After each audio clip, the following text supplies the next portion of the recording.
이 노인들의 충고를 거부하면서 이렇게 강압 정책을 폈습니다. 북이스라엘 열 지파 그쪽으로. 그러니까는 완전히 이렇게 이제 남북으로 이렇게 분단이 된 거죠. 분단이 됐는데 여로보암 왕이 가만히 보니까 이게 전체를 이렇게 통일해서 다스리고 있었는데 분단이 되니까 땅을 아무래도 다시 이제 회복을 하려고 그래서 유다와 베냐민 족속을 이렇게 이제 군사를 모았는데 18만 명을 이렇게 모으게 됩니다. 근데 이제 18만 명을 모으게 되는데 요게 당시에 요 군사 수는 이제 이렇게 보면은 그렇게 많은 숫자가 아닙니다. 이스라엘이. 전에 보면 어떤 일이 있었냐면요. 그 다음에 2대가 이제 아비야 왕 때인데, 그 남유다의 2대 아비야 왕 때는 40만 정도를 북이스라엘이 또 쳐들어왔어요. 80만으로. 근데 이때 싸워가지고 전쟁이 일어났는데 이때 북이스라엘을 이제 이렇게 승리를 했는데 50만 명 정도가 북이스라엘이 사망을 했고요. 3대왕 아사 왕 때는 군인 숫자가 58만 정도 있었습니다. 이때는 이제 구스의 세라가 군사 100만을 몰고 쳐들어왔는데 이때도 승리를 했습니다. 그 다음에 여호사밧 때는 좀 더 군대 숫자가 늘어가지고 116만 명까지 됩니다. 그래서 이거를 이제 그렇게 당시에 그런데 아무튼 여호사밧 때는 18만 명. 이게 이 숫자를 가지고 이렇게 북쪽으로 들어가서 북이스라엘을 통일시키려고 통일전쟁을 하려고 했던 겁니다. 통일전쟁. 근데 그러면 여기 제가 이렇게 써놨어요. 근데 이제 문제가 뭐냐면 여로보암 왕은 전쟁을 계획하기 전에 하나님과 상의하지 않았다는 겁니다. 하나님과 상의하지 않았어요. 그래서 이렇게 우리는 정말 무슨 일을 계획하고 실행에 앞서 하나님께 우리가 기도하고, 여러분 기도하고 시작하고 있습니까? 그게 중요합니다. 무슨 일을 하기에 앞서 좀 하나님께 기도하고 시작하는 그런 게 중요한데, 예를 들면 제가 써놨죠. 밑에 기도의 사람 조지물로, 이분은 고아원을 운영하면서 정말 수많은 고아들을 이렇게 먹이는데 도저히 그걸 감당할 수가 없어요. 그래서 정말 어느 날은 이렇게 양식이 없어서 고아들에게 그릇은 나눠줬지만 먹을 양식이 없어요. 그리고 양식을 넣고 정말 빈 그릇을 넣고 고아들에 놓은 다음에 거기서 이제 기도를 합니다. 하나님께 기도를 하는데 하나님께서 정말 갑자기 바깥에서 무슨 차 오는 소리가 들리더래요. 그래서 이렇게 내다보니까 빵 공장에서 빵을 잔뜩 싣고 와서 그거를 이제 이렇게 고아원에 이렇게 기부한다고 온 겁니다. 그래서 왜 그런가 봤더니 자기네가 이렇게 이제 기한이 얼마 남지 않은 그 빵을 여기 이제 고아원에 기부하기로 했다고 그랬어요. 그래서 그때 이제 이렇게 또 이렇게 고아들을 먹이고 이제 그런 식으로 해서 수많은 기도의 응답을 받은 그런 경우가 있습니다. 그래서 오늘 여기 르호보암 왕은 그러나 하나님과 요거 북진 통일 이렇게 18만 명을 병사들을 모으는데도 이렇게 전쟁을 일으켰는데 기도하지 않고 시작하려고 했다. 이제 그 다음에 어떤 일이 벌어지냐면, 근데 하나님이 여기 이걸 말리십니다. 여기 보면 2절 4절에 보면은 이제 하나님이 남북으로 나누는 것이 하나님이 나누는 것이므로 형제와 싸우지 말고 돌아가라. 이렇게 하나님께서 이렇게 스마야 선지자를 통해서 이렇게 말씀하십니다. 그래서 3절에 보면은 여호와의 말씀이 하나님의 사람 스마야에게 임하여 이르시되 그랬어요. 그래서 이렇게 여호와의 말씀이 스마야에게 임했다. 근데 여기 스마야 선지자는 이렇게 성경에는 에레미야 선지자, 이사야 선지자는 유명한 선지자가 아니고 여기에만 나옵니다. 여기에만 나오고 11장에도 나오는데 12장에도 한번 또 나와요. 요 12장에 보면 르호보암 왕이 애굽이 쳐들어와서 싸울 때 그때 이제 스마야 선지자가 회개를 촉구합니다. 이스라엘 르호보암 왕하고 이스라엘 백성들, 유대 백성들에게요. 그러니까 그 당시에 또 이제 회개해서 또 애굽을 또 이렇게 정말 물리치는, 물론 이제 완전히 물리친 건 아니고 정말 아주 예루살렘 성은 이렇게 그래도 많이 와서 보물을 약탈해 갔습니다. 그러나 아주 완전히 파멸되지 않는 이제 그 정도에서 그치는 이제 그런 경우가 있었어요. 그래서 이 스마야 선지자가 거기 11장하고 12장, 또 13장에 한번 이렇게 나오고 더 이상 나오지 않는데요. 이 스마야 선지자를 통해서 뭐라 그랬냐면, 솔로몬의 아들 유다왕 르호보암과 유다의 베냐민 속한 모든 이스라엘 무리에게 말하여 이르기를.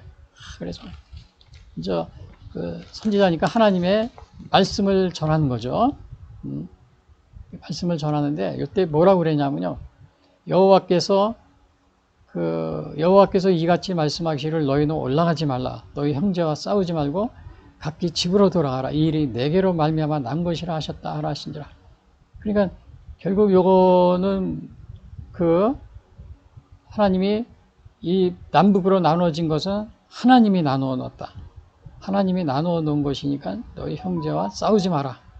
이제 이렇게 여기서 스마야 선지자를 통해서 얘기해 주고 있는 겁니다. 근데 요거는 왜 나누어졌느냐 하면 남북으로 아까도 제가 말씀드렸지만 먼저는 솔로몬의 그 위에 왕인 솔로몬의 그 범죄가 있었습니다. 그래서 제가 여기 써놨는데 솔로몬의 인간적인 범죄로 남북 분열은 이미 예정이 되어 있었다. 그렇게 했는데 거기 보면 솔로몬은 열왕기상 11장에 보면 후궁이 700이고 첩이 300명이다. 그래서 그 여인들이 왕의 마음을 돌아서게 했다 그랬는데 이 후비 700에다 빙장이라고 그랬죠. 첩이 300명인데 여기 이 여인들이 가져온 그 우상, 이방 우상에서 아스다로, 밀검, 금오스, 몰로 이런 것들을 막 섬기고 그리고 이거는 물론 이제 솔로몬이 나이가 들었을 때 이제 이렇게 나이가 들었을 때 이렇게 행동을 했다. 그런 게 열왕기상 11장에 나옵니다.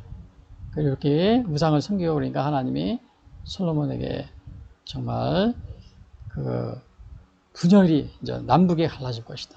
솔로몬의 죄로 인해. 그거를 이제 누구한테 이렇게 미리 예언을 알려주냐면 아이야 선지자라고 여기 열왕기상 11장에서 아이야 선지자를 통해서 이렇게 또 이렇게 하나님이 그런 것을 이렇게 알려줍니다. 여기 보니까 열왕기상 11장 26절에 보면 옷을 12조각으로 찢고 10조각을 여로보암에게 주며 북이스라엘을 다스릴 것을 예언했다. 이렇게 했는데 이것이 바로 그 열왕기상 11장 26절에 44절에 나옵니다. 그걸 제가 읽어드리면 아이야가 자기가 입은 새 옷을 잡아 12조각으로 찢고 여로보암에게 이르되 너는 10조각을 가지라. 이스라엘 하나님 여호와의 말씀이 내가 이 나라를 솔로몬의 손에서 찢어 빼앗아 10지파를 내게 주고 오직 내 종 다윗을 위하고 이스라엘 모든 지파 중에서 택한 성읍 예루살렘을 위하여 한 지파를 솔로몬에게 주리니.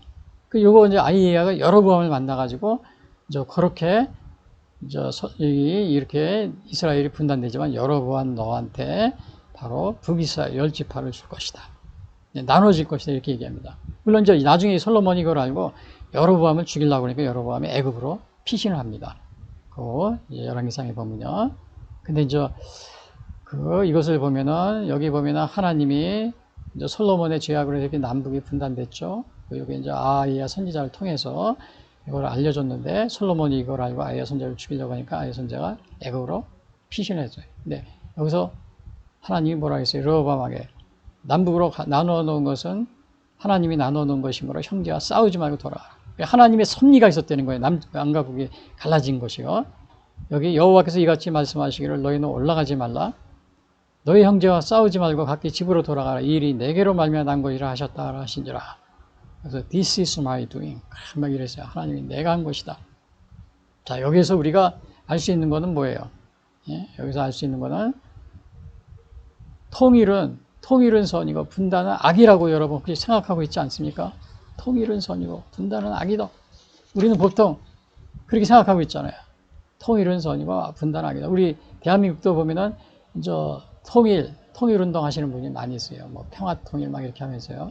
그래서 이제 우리 많은 사람들이 평화통일 이렇게 남북이 체제가 다른 상황에서 그냥 남북이 왔다 갔다 하고 평화통일하면 연방제 통일을 한다는 거죠. 그렇게 되면은 공산화되기 쉽다. 그러니까 우리가 통일은 조심해야 된다. 이렇게 하면 대부분의 사람들이 어떻게 해서든 연방제 통일을 해서 이렇게 남북에 이렇게 통일시켜야 해가지고 뭐 공산화가 되든 뭐가 되든 막 이렇게 하려고 하는 사람들은 물론 이제 그 사람들은 공산화 이렇게 베트남처럼 이렇게 공산화 통일을 이렇게 생각하고 있는 사람들이죠. 그 사람들이 어떻게 공격하냐면 반통일 세력이라고 막 비난합니다. 근데 여러분 여기 보시죠. 이거는 하나님도 여기 뭐라 그러셨어요? 예, 너희는 올라가지 말라. 너희와 형제와 싸워 돌아가라. 이 일이 내게로 말미암아 난 것이다. 남북이 이렇게 분열된 것은 하나님의 섭리라는 것을 여기서 이렇게 얘기해 주고 있어요. 그래서 혹시 여러분들은 통일지상주의 여러분 빠져 있지 않습니까? 그냥 오해면 통일.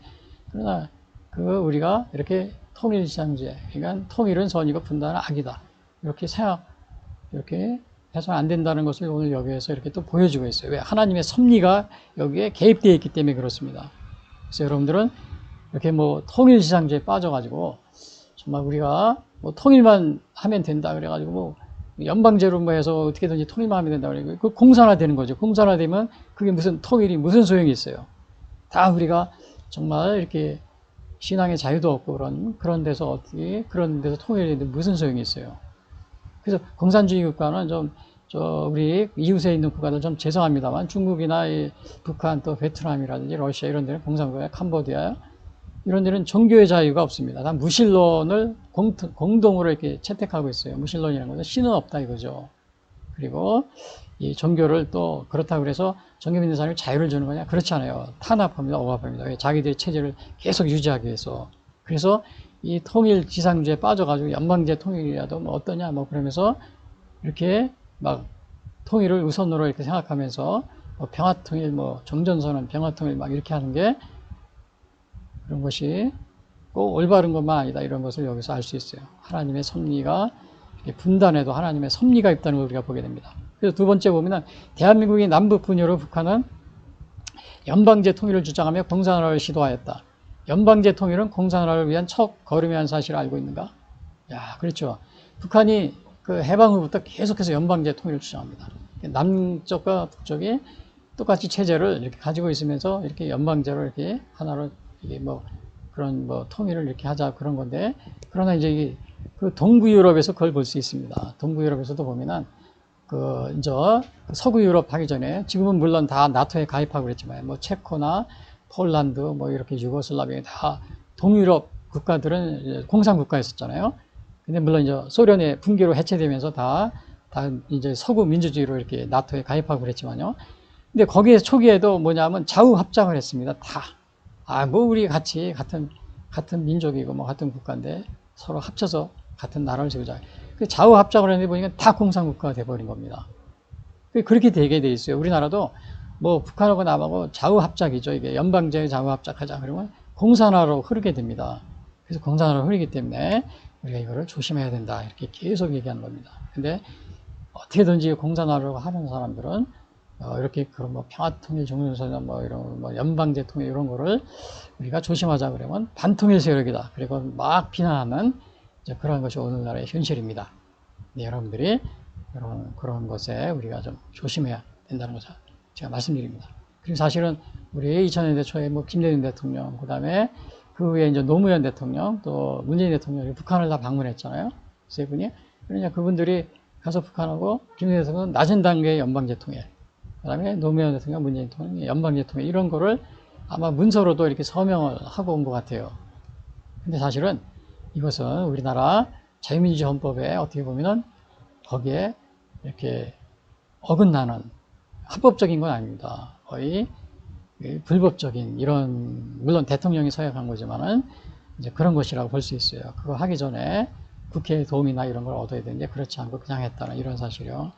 그래서 잘못하면은 우리가 정말 공산화의 그 위기에 처한 적이 여러 번 있었습니다. 그러나 좀 아슬아슬하게 지금까지 계속 이렇게 이어오고 있는데, 그러나 그래서 제가 여기에 제가 말씀드리려고 하는 것은 그 세 번째는 요겁니다. 그들이 르호보암이 하나님의 말씀에 순종하여 통일 전쟁을 중재했다. 그러니까 여기서 르호보암 왕이 하나님이 첫 번째는 뭐예요? 하나님이 르호보암 왕이 18만 명을 모으고 북쪽으로 가려고 그랬어요. 근데 하나님이 못 가게 막으셨어요. 내가 나누는 것이다. 형제끼리 서로 싸우지 마라. 그러면서요. 왜 형제냐면 북쪽 다 아브라함의 자손들이잖아요. 아브라함의 자손들이니까 서로 싸우지 마라. 이렇게 그래가지고